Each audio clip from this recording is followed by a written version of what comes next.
Қазақта соғым деп қысты күні жата жастанып, жеуге арнап, алдын ала сойылған малды атайды. Әр жыл сайын қайталанып отыратын қазақтың сонау заманнан бері үзілмей келе жатқан бұлжымас салты.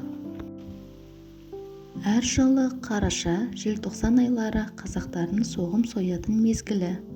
Бұл тұста малшылар семіз, күйлі малдарды қысқа азық ретінде сойып алады.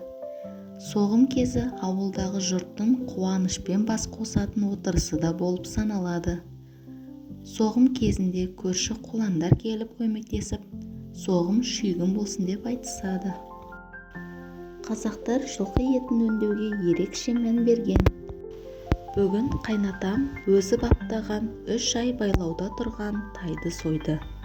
Өзіміздің отбасымызға 1 айға жететіндей жарты аяқ алып қалдық.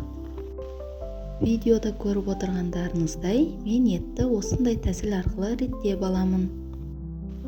Бұл тәсіл еттің бойына тұзды жақсы сіңіру үшін өте тиімді. Әр етті мен бөлшектеп жатқанда міндетті түрде жақсылап қараймын, яғни бездері болса, артық керек емес сіңірлері болса, міндетті түрде кесіп алып тастаймын.